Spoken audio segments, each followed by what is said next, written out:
Space xəbərə baxırsınız. Bugün səhər saatlarında 160 saylı avtobus anidən alışaraq yanıb.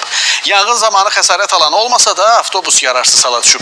Təəssüf ki, hazırda paytaxt Bakıda köhnə, istismarı illər öncə başa çatmış onlarla avtobus var və onlar hazırda sərnişin daşımadadır ki, bu da öz növbəsində vətəndaşların həyatına ciddi təhlükədir. Elə bu mövzunu əməkdaşımız Rəşad Vəkiloğlu araşdırıb, elə mövzu ilə bağlı növbəti sujetdə məlumat əldə edəcəyik.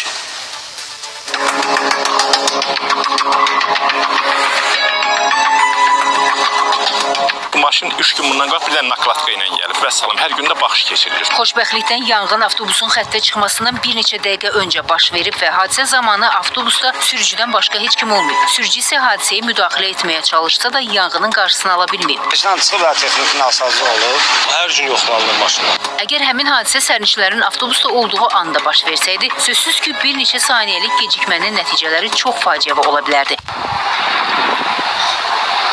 Mütəxəssislər bildirir ki, bu cür avtobuslarda qapıların və pəncərələrin çoxu mexaniki sistemlərlə açıldığı üçün hadisə zamanı insanların çıxışı çətinləşir.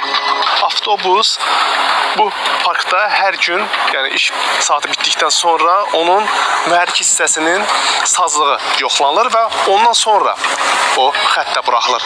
Bəs əgər hər gün sazlığı yoxlanan avtobus niyə işə çıxmamışdan öncə alışıb yanıb? Xəttə olan bütün avtobusların texniki vəziyyətinin hər gün işin sonunda yoxlanıldığını deyən 160 saylı daşıyıcı şirkətin əməkdaşı Məhərrəm Həsənovun sözlərinə görə avtobusun alışıb yanmasına səbəb mühərrik hissəsində əmələ gələn qısa qapanma olub. Sözü gedən xəttə olan bütün avtobuslar müasir standartlara cavab verir deyə daşıyıcı şirkətin əməkdaşı bildirdi. Qısa qapanmadan olub. Yəni burada başqa bir problem yoxdur. Avtobus belə baxanda təzə avtobusdur. 5 ildir istismardadır. Hazırda təkcə paytaxt Bakı və ətraf ərazilərə işləyən, onlarla istismar müddəti çatmış və sərnişinlər üçün təhlükə mənbəyi olan sərnişin avtobusları bugün də istifadədədir. Yerüstü Nəqliyyat Agentliyindən verilən məlumata görə hazırda paytaxt üzrə müntəzəm marşrut xəttlərində 2300-dən çox avtobus istismar olunur.